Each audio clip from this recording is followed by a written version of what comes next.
Hi friends, வணக்கம். நம்ம இந்த வீடியோவில் என்ன பார்க்க போகிறோம்னா, வாஸ்துபடி வீடு கட்டுறது தான் பார்க்க போகிறோம். உங்கள் லேண்டுக்கு நீங்கள் வரைபடத்தை எடுத்துக்கிடுங்க. கிழக்கு, மேற்கு, வடக்கு, தெற்குன்னுட்டு அப்படியே பிரித்து எடுத்துக்கிடுங்க. ஓகேவா? இது நடுப்பகுதி. சரி, நம்ம இப்போ இதில் எந்தெந்த இடத்துல எந்தெந்த ரூம் வரும் அப்படிங்கிறதெல்லாம் துல்லியமாக பார்க்க போகிறோம். அதுக்கு பிறகு இதில் செப்டி டேங்கு இதெல்லாம் எங்கே வருங்கிறத இதை பார்த்தே நம்ம குறிக்க போகிறோம். சரி, இதில் உங்களுக்கு மேற்கு, தெற்கு, தென்மேற்கு இதில் தான் உங்களுக்கு தென்மேற்கில் தான் உங்களுக்கு பூஜை அறை, அதாவது பூஜை அறை மற்றும் உங்களுக்கு இதில் ரூம், நம்ம பெட்ரூம் இதில் வைக்கலாம்.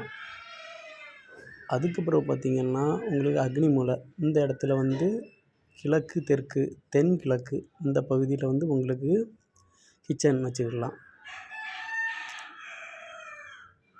இது உங்களுக்கு கிச்சனில் இந்த இதில் பாத்ரூமும் வச்சுக்கலாம். அப்படி இல்லைன்னா அண்டர் கிரவுண்டு பாத்ரூம், அந்த செப்டி டேங்கும் வச்சுக்கலாம்.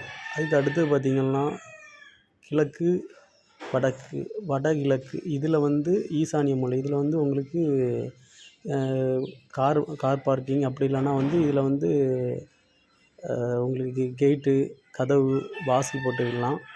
அடுத்து வாயு மூலை, இது குபேர மூலைன்னு சொல்லுவாங்க. வடமேற்கு இதில் உங்களுக்கு பாத்ரூம் வைக்கலாம். மற்றபடி உங்களுக்கு இதில் ஏதாவது டவுட் இருந்ததுன்னா கமெண்ட் பண்ணுங்கள். உங்களுக்கு தெரிஞ்ச ஒரு நல்ல ஒரு வாஸ்து ஆட்களை பார்த்து நீங்கள் எடுக்கிறது பெட்ரு.